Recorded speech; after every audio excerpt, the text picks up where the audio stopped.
Scouting in MLB the Show 25 can be quite difficult. You have very limited resources, and if you don't use them very efficiently, you'll often end up underprepared and with draft classes that will leave you underwhelmed. Since the scouting update that came out a few years ago, I have been using a draft strategy that has consistently brought me incredible draft classes, tweaking it year by year and month by month as the game has updated along the way. And in today's video, I'm going to share a step-by-step guide that will give you the most consistently great draft classes possible in this game. I've done the research for MLB the Show 25, made some tweaks to my strategy, and I'm ready to share them with you. Let's get into step one. Step one towards consistently great draft classes is to set up your scouts correctly. And this is a very important part of the process. It will make everything tick. Now, one of your scouts, I always put him in that third slot, though you can put them wherever you want, is the cheapest discovery scout that you can find that has at least a 90 rating in the discovery, which in this class would actually be Ava Riggs here. But if you can get with maybe just a couple more thousand up to 95 plus, I think that can be even better. In my experience, every 5 ratings in increments of 5, they always make a little bit of a difference. And so if it doesn't cost you much to increase from 90 up to 95, I would do that. With your other two scouts, we need both of these scouts to have at least an efficiency above 90. Again, if you can get 95 even, that's even better. And then one of your scouts must have a position player rating above 90, with your other high efficiency scout having a pitcher's rating above 90. And what we're going to do is these 3 scouts are going to be specialized in doing one thing and one thing only. Bud Bill, for me, or whoever your discovery scout is, all 14 weeks is going to be discovering. Discovery is something in this game that is extremely powerful in drafting. And in fact, I would say it is the number one key towards having incredible draft classes is discovery. It is far underutilized by many people I see on the YouTube scene and elsewhere. If you're not discovering every week, you are likely missing out on some awesome picks in the class. You don't get great discovery every single year, so there is some risk involved, but the years that the discovery is there, your draft classes will be absolutely insane. Guy Batista, for me, or whoever your pitcher scout is, will be scouting pitchers all 14 weeks. We're not going to ask him to discover anybody. We're not going to ask him to ever scout a position player. So all we care about is efficiency and pitchers. Efficiency says how fast he'll scout a guy. The pitcher says how accurately he will scout the pitchers. And then Rob Gasper here, same thing with the other two. He will be doing one thing and one thing only, and that is scouting position players. If you get a setup like this and use your scouts to their strengths, you're going to be getting a lot of good information every single week in your scouting periods. Now that we have our scouts all set and ready, we are on to step 2 of the scouting guide, and that is to identify whether or not there are any generational prospects in your class. Now, before I go any further, I do have to define generational because I think there is a little bit of a misconception among some. What I mean by this, you can get 99 potential in players that are not considered quote-unquote generational. I am talking about players that are at least 77 overall and 99 potential. You have to have both of those things to be generational according to how the game generates quote-unquote generational players. If you want to count a 70 overall with 99 potential as a generational prospect, that's fine, but this step isn't for that kind of player, and you can't reliably find out if somebody is that kind of player, but you can reliably know whether or not there is a generational prospect on your board doing the following things. Now, in previous games, I was able to identify and confirm generational prospects without even scouting them. I don't know if they watched my video and changed some things, but that is no longer the case. Unfortunately, you do have to put at least 1 week of scouting into a player in order to confirm 100% if they are generational. How do you do that? Well, the number one thing for a generational is they have to be the number 1 player on the MLB draft rank. They are always number one. The only time I've seen them not be number one is if there are multiple generationals in the same class. And of course, one of them has to be MLB ranked number 2, but there will never be anybody that is not generational ranked ahead of them on the MLB draft board. Number 2, they have to be 18 or 19 years old. So with Ramon Rodriguez here, we see that he satisfies both of those things so far. Now, another key rating that you used to be able to do was see what their signing motivation was, but they removed that off rip. You actually have to scout somebody to get that. So we won't know quite sure until we get that first week of scouting. Now, the other thing that is still a dead giveaway for generational players is the moving gaps. Now, if you don't know what I'm talking about, you've never seen one of my draft guides before, and you don't know what I mean by gaps, do not worry. We will be talking much more in depth about gaps in a future step. But for now, just bear with me. Ramon Rodriguez, his max overall is 85 at this current unscouted stage, and his max potential is 99. A generational prospect, even at unscouted, will always have a max potential of 99. 99 minus 85 is 14. There's a 14-point gap between his maximum potential and his maximum overall. So we are going to scout him this week, and we'll turn back in next week to see what his ratings look like. Here we are a week later. We've scouted him up to 55, and all of a sudden he's not looking generational.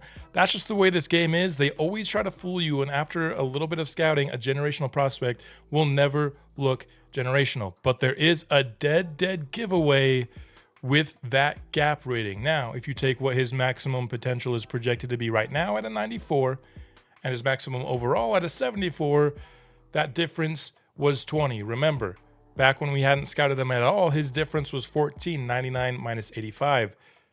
That gap shifted up to 20. A generational player is the only player in the game where that gap shifts. I will show you evidence again later on in this episode if you are confused about what I'm talking about with gaps at this moment. But a generational player is the only one where once you scout them, the gap between their max overall and their max potential changes. So this is a dead giveaway. It takes 1 week to identify this. If you want another dead giveaway because you're just still not sure, the bonus demand right here for this player is 10.8 million. Now, I cannot confirm if this is 100% the case, like I can with the overalls, and the gaps, but I've never seen a non-generational player ask for more than $10 million with their bonus demand. And I've seen now, I think Rodriguez will be my third or my fourth generational player that I've seen, and they're almost always going to ask for north of $10 million with their bonus demand. All of the generationals that I've seen in this game have asked for it. Again, I can't guarantee it because as of right now for me, it's a small sample size. I've only seen 4 generational players, but there you have it. Scouting 1 week, even though he doesn't look generational right now, I can guarantee you that he is. But if you still don't believe and you want a player to accurately represent and you want this screen to look like he's generational, you have to scout him for 3 weeks. And I'll show you that right now by continuing to scout Ramon Rodriguez until he looks like a generational prospect.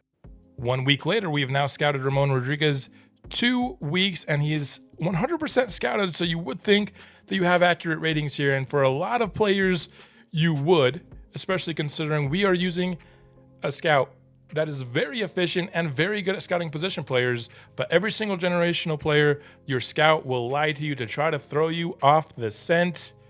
That gap is still at 20 here, which I can even tell you right now means he's going to be a 79 overall, because this gap that it's showing right now is actually accurate and his potential will be 99. 99 minus 20 is 79. Sometimes that can be off by 1 with generational prospects only, so he could be a 78 or an 80. But still doesn't look generational, right? His max potential is 95. You have to go 1 week past 100%. If we come back next week, he will have a maximum potential of 99. But if you want to be 100% sure that a generational prospect is generational, then you have to scout them for 3 weeks. But trust me, using the gap method and seeing the gap between their maximum potential and their maximum overall change after week 1 is enough to know for 100% fact that a player is generational. But for those who like to be super, super secure, there you have it. And that's what I recommend doing in week 1 of every single draft. If there is a player that fits the initial criteria of being number 1 ranked by MLB and either 18 or 19 years old and showing a maximum potential of 99, if a player meets all 3 of those criteria, scout that player first. If you have a pick where, getting that player is even possible. If you're picking outside the top 10, it doesn't really help you to know if you have a generational player in your draft. The Nationals would end up drafting Ramon Ramirez, and just as suspected, he is a 79 overall with 99 potential, and I knew that by scouting him for 1 week. I told you pretty much exactly what he was going to be, and those are the insights you're looking for. The shift in the gap and the massive signing bonus requests are 2 pretty solid giveaways, especially the gap is a dead giveaway for identifying generational prospects. They made it harder on me this year, but we can still do it. So we have our scouts set, and we know whether or not there's a generational player at the top of the class, but what are we doing with our scouts on a week-by-week basis? And that's what we're going to be covering here in this next step, is just the general strategy that you're going to be doing every single week with your scouts. And we'll start with the easiest, which is your discovery scout. And I'll put kind of my general week by week strategy up here on the screen. I start with 3 weeks of discovering pitcher international, and then with either 2 to 3 weeks, it depends on how well discovery went in those first 2 weeks on whether or not I'll do a third. If it went really well, I'll sometimes sneak in a third. If not, I'll get to my position players a week early. And we'll talk about what I mean by second region once we get to our second scout here.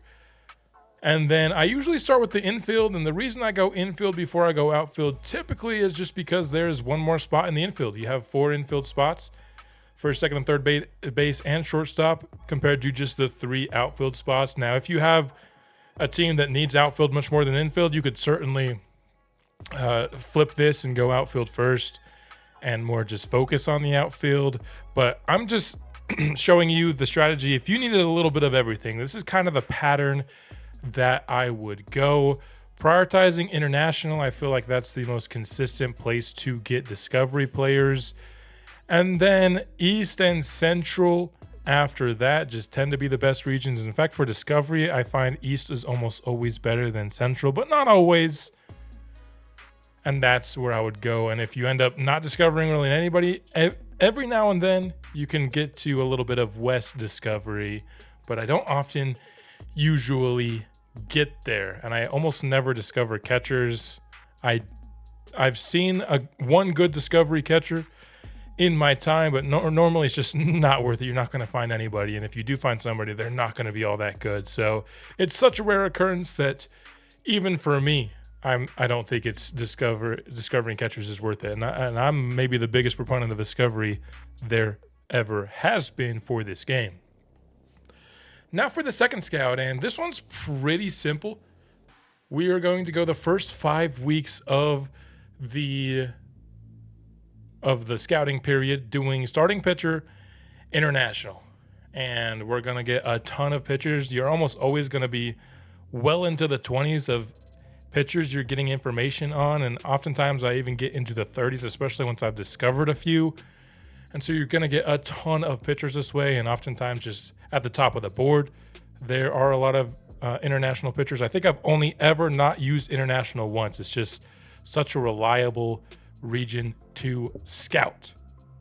And then for the next 5 weeks, we'll be going to what I will call the second region. And now this is the one that alters, and you have to take a look at the draft board, and I'll show you here what I mean. If you go and look at your pitchers, you can just kind of go through the list and see Central, International, International, Central, etc. I'm seeing a whole lot of international in Central here at the top. So for me, this instantly screams Central as that second area to go.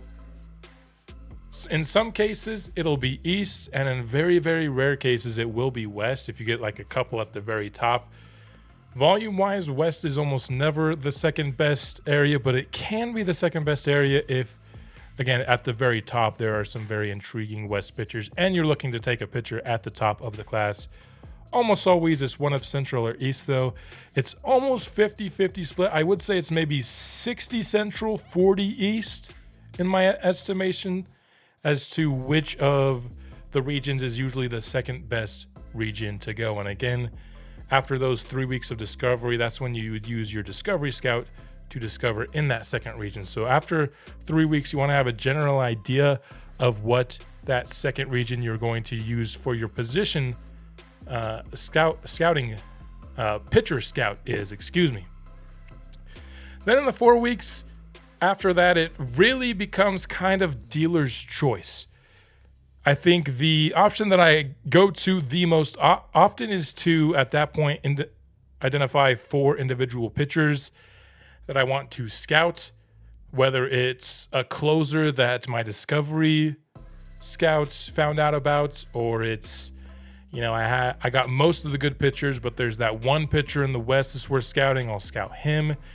Alternatively, you could get a 6th week for both international and your second region. That'll get your 18 and 19-year-olds up to 100%. They don't quite get there with 5 weeks. Everybody else does, however, but you get good enough information with 5 that I rarely will go for the 6th unless I'm just not feeling anything else. And then the one that I usually never go to, but I've found myself going to it a little bit here in this game, is using those final 4 weeks to actually go for a 3rd region. And that'll usually be East if Central was your second, and vice versa. You'll only get about 60-something% on your 18 and 19-year-olds by going 4 weeks, but oftentimes with the update where closers and relievers just aren't highly as rated, I find myself just going for that 3rd region on occasion, more often than I did before, but usually there's a couple of Discovery guys worth getting some info on, and maybe 1 or 2 pitchers at the top at the starting spot to go after. And that's your 14 weeks for your pitcher scout. Now we get to the position player scout at the top, and then this is where I will bang the table for scouting players individually. This is maybe where I get the most pushback, other than the gaps, and usually with the gaps it's just because they don't understand what I'm trying to say, but scouting individual players rather than scouting positions is 90% of the time, maybe even more than that, the way to go. I know you're not getting information on as many players, but let's do a little bit of math here. I am interested in scouting Phil Davis here in this current save file. He looks like a really promising prospect to me, and I want to get to know more about him. Right now, if I were to scout him individually, I would be getting 50% scouting per week in 1 week.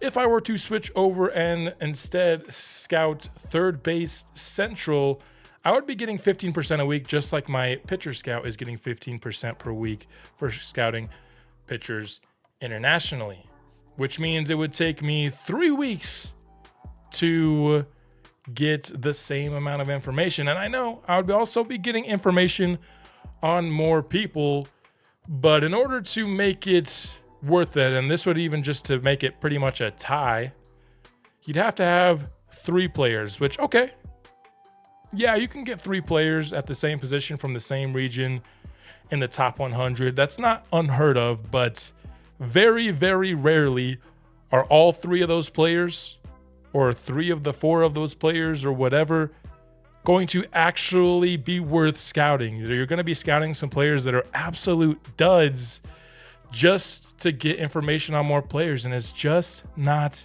worth it. If you're looking for players to take later on in the class, that's what we are discovering for. Our Discovery Scout is going to carry the load in our later weeks discovery.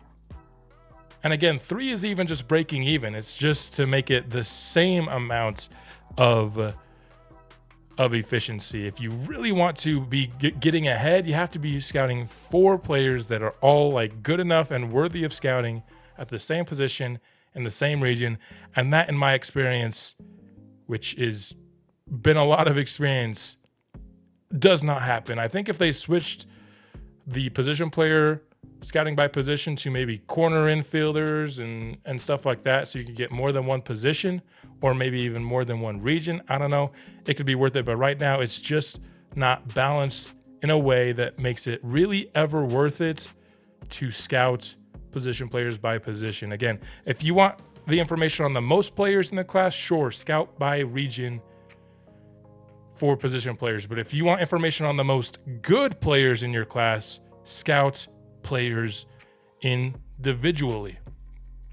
And the second note I have here for our position player scout is that as soon as you discover somebody that's a top 50 ranked by your scout them. If you get and they come in after the top 50, that's more of a toss-up. You can decide whether or not you want to, but if they are instantly inside it, maybe even like the top 40 or 30, you're going to get an awesome player. But usually my general rule is if they are discovered and they're inside the top 50, I instantly scout them.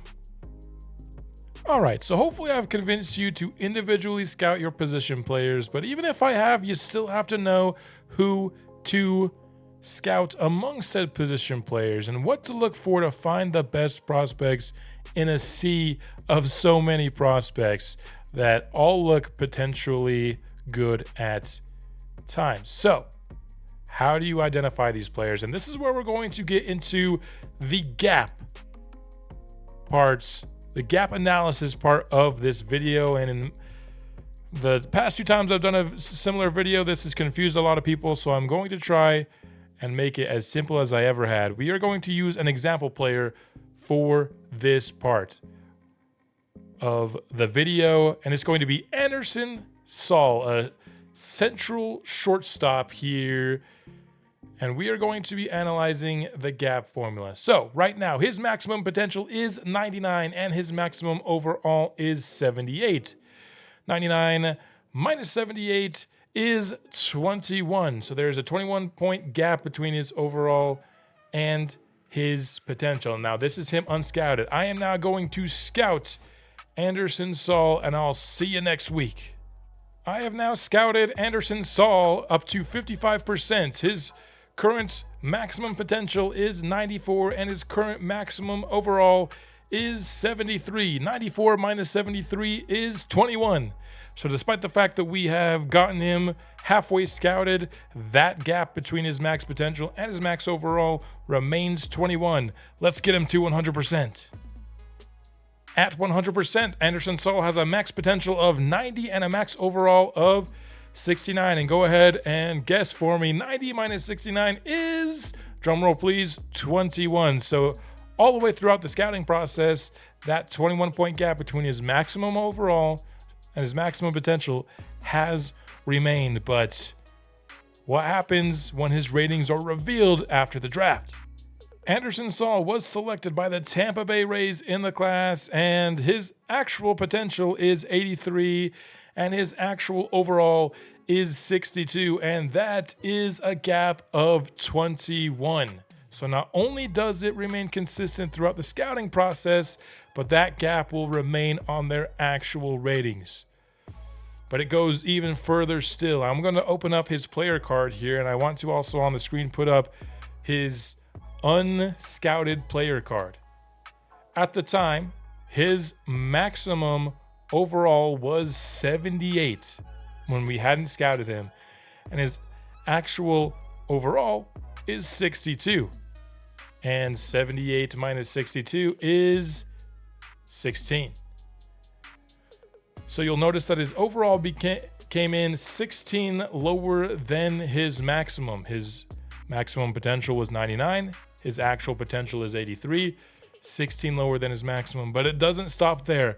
Every single one of his ratings on that draft card will be 16 lower than his current projected maximum on that sheet when he had not been drafted. And so that gives you an insight as to, without even scouting a player, getting a pretty good idea what his gaps are going to be. And so if a player comes in high in their range in overall, they're also going to come in high in their range of every single skill that is showing on their player card.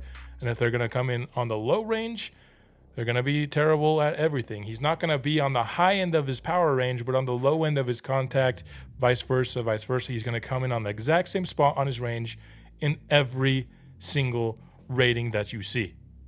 Okay, cool. That's a little nugget to have, but how does that help you identify good players? Well, that gives you some insight as to the kind of gaps that you don't want to take in a given class. Let's take Victor Cuevas, for example. His maximum overall is going to be 11 lower than his maximum potential. Now, right now it says that he could be as high as an 88 overall from day one. That sounds incredible, right? Yeah, it does sound incredible, except this game doesn't generate people that are 88 overall from day one. If you exclude generational prospects in a very, very, very rare type of archetype that I have still yet to see in over 100 drafts simulating in this game, I know other people have, you will not get an overall higher than like 76. It's just not going to happen. So that means the best case scenario for Victor Cuevas is a 76 overall with 87 potential, which that actually sounds good. An 11-point gap, you can argue if it's a player that you're comfortable is going to be coming in at the high end of the range and be like as good as possible. Let's find somebody that's a little bit more of an egregious example of this, like a Jeff Copen. There's going to be a 4 overall gap between his potential and his overall. So if we're saying 75, 76 is the best you can do in the game, that means I can guarantee you right now, he's going to be a very low B potential at the very, very best. And I can go show you him after he's drafted to prove it to you.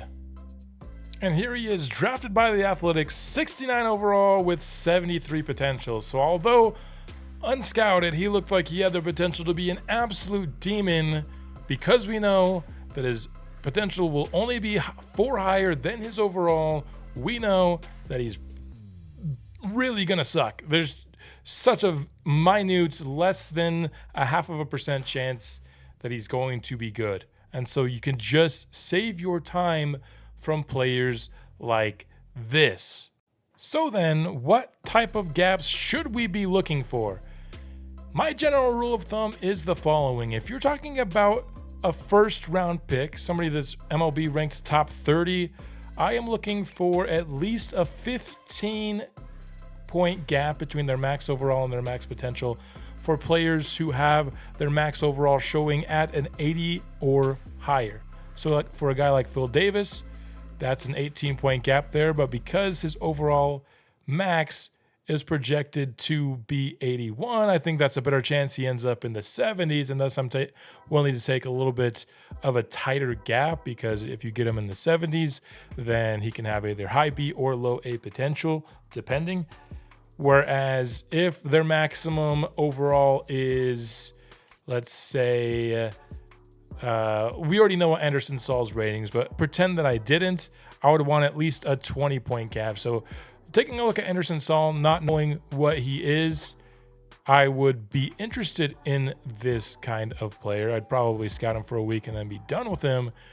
But for a player whose maximum overall is below 80, I'd be looking at somewhere between a 20 and a 30-point gap. That gives you players that'll start in the 60s, be A potential if they do, or starting in the 70s and be A potential. Those are going to be the best players in the class. And then this is my general rule of thumb for top 30 picks.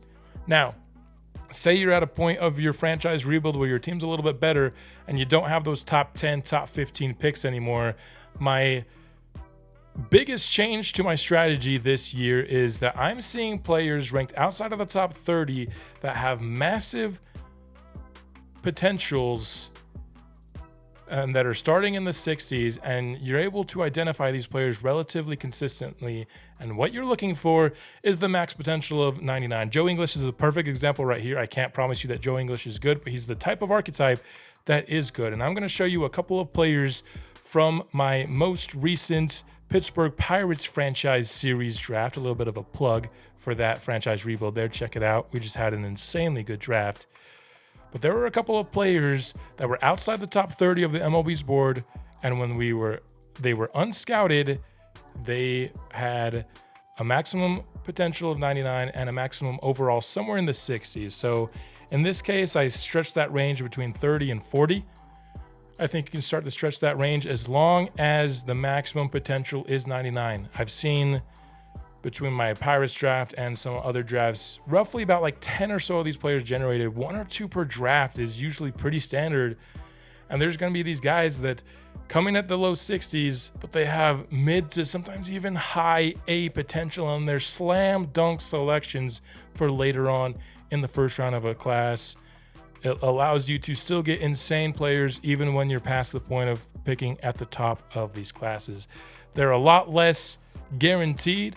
You're not always going to hit on this, but that is the archetype of player that I've seen more often in this game than I have in any other games, to the point where I'm actually looking for it, whereas in other games, I wasn't really searching for this archetype all too much. And it seems simple, right? Just go for somebody that has a maximum potential 99, duh. But that hasn't always been just a straightforward answer in years past, right? I feel like this year they've created more of these players, and in my experience, they're often in their 20s, this type of player. The 18-year-olds that have this aren't usually they don't hit as often as the guys that are like 21. I've seen a lot of like 21-year-olds with this maximum 99 potential and this big gap, and they end up hitting pretty big, like a Robbie Dean here, the center fielder. I would absolutely be scouting this guy if I was doing this for a franchise rebuild. Now, one fair warning though. If you scout this guy for 1 week, because it takes 1 week to scout 21-year-olds, if you have a good enough scout, your MLB scout won't love them. It's kind of like the generational prospect. It feels like they're trying to throw you off the scent with this kind of player in this game. And again, I'll show you, I scouted one of these players for my Pirates franchise, and my scout didn't like him as much. I didn't know this part of it then, or I probably would have scouted him an extra week. If you go that second week, again, another week over 100%, just like you do with the generationals, they'll usually be higher. But in general, your MLB scouts won't be as high on players that are 21 years or older that aren't going to start in the 70s overall. So that's something to be aware of. Another thing that I always do is I pay attention to what my scouts think of a player when they're in their teens and when they're 20 years old. But once they're 21 or older, you kind of got to pay attention to the card and trust your eyes more than you do your scouts. Your scouts will love the young guys if they're good, and they'll love the 21 plus overall guys as well, or 21 plus years old guys as well if they have a high starting overall. But they don't love a 21-year-old that's going to start in the 60s or lower, which makes sense in a way, but I feel like they overcorrected in a way where there are some insane picks that are 21 years old that your scout just isn't going to love as much as they should, which is why they're more readily available in the 20s in these classes, because even when they're scouted by the CPU, they're not valued as highly as they should be. And so that's probably my biggest new nugget from past years for scouting in this game. Another tip for scouting position players is if somebody drops a decent amount after scouting them for a week, I wouldn't finish it. Typically dropping after 1 week is not a good sign that, hey, the next week they're going to come back up. Really, I don't really think, other than generational prospects where they drop a ton after 1 week, I can't think of another archetype that necessarily drops. I talked about the older players that won't rise unless you scout them for an extra week above 100%, but nobody really goes down a bunch and then back up. The older guys will kind of stay where they are and then go up if you continue to scout them. But a guy like Grant Swanger, I know after 1 week, he's not worth continuing to scout. And then my final little tidbit here for the position player scouting. We talked about Victor Cuevas a little bit, and this is the last little tidbit. His 11-point gap already has me a little bit worried, but also there's a couple of hints that you can pick up here and there as to where somebody will land inside their ranges. Victor Cuevas isn't the best example of this. All right, here's what I think a better example right here. Tyron St. Out here. unscouted. He's a max 81 overall, max 99 potential. That looks good. That looks like a guy who could be like 74 overall with a potential. Max contact left 89. Nah, he's not getting that. He's also not getting like 85 vision and 79 discipline. So I know he's going to be probably a decent bit down in his ranges, at least probably like 15 down. So all of a sudden you're talking about a 66 overall, which I think makes him a lot less intriguing. And that keeps me from scouting Tyron out when if you're only looking at his potential and overall gaps, that looks like a very intriguing player. But just take a quick look at their ratings. If it looks too good to be true in the present, don't take it. And I guess I forgot to say this, but my final tidbit, do not put much stock, if at all. I don't even look at the future projections for the ratings. This game does not do a good job at all at projecting a player's future ratings. It says that this guy's speed might increase 11. Speed doesn't increase in this game at all unless you train it, I think. So don't look at the future ratings. Use all of your judgment based on their present ratings, and you're going to go a lot farther getting accurate projections as to what a player is. And then here's a quick example of a draft using the strategy. This is not my best draft. We didn't get any A potentials. That's actually pretty rare for me. We discovered a couple players, but unfortunately other teams discovered the same players that we discovered. I just wanted to end off this video by showing you an example. A much better example would be my year one draft class for the Pittsburgh Pirates franchise. That was one where I put a lot more thought into it. I did this all 14 weeks in about 5 minutes here in this one and came up with this Marlins class, but still got some good players in this class that I think 99% of people would be very, very happy if they were able to get a draft class like this. A couple of low overalls, but almost everybody is mid to high 60s or even 70s overall and until like the end of the draft, so good players that will actually not take forever to develop in the minors with B potential. Could B potential. I mean, Phil Davis could eventually be A. All he'd have to do is develop a little bit and get a little lucky, but that there you have it. That is my scouting tips and tricks video here for MLB the Show 25. I think I'll put my Pittsburgh Pirates draft up here to end the video here because that's much better for the thumbnail. If you do use this scouting strategy, if you've learned something, please drop a like on the video and maybe comment some of the sick classes or the sick prospects you've been able to get using some or all of this strategy. I always love hearing about people's awesome classes and hearing that I'm helping them enjoy franchise mode on MLB the Show. But also one last plug before I sign off. Pittsburgh Pirates franchise. I know I've mentioned it a couple times in the video, but if you're interested in watching franchise mode here on YouTube, check out that rebuild. We're going to have a ton of fun with it. That's all I've got for the video. I hope to see you soon.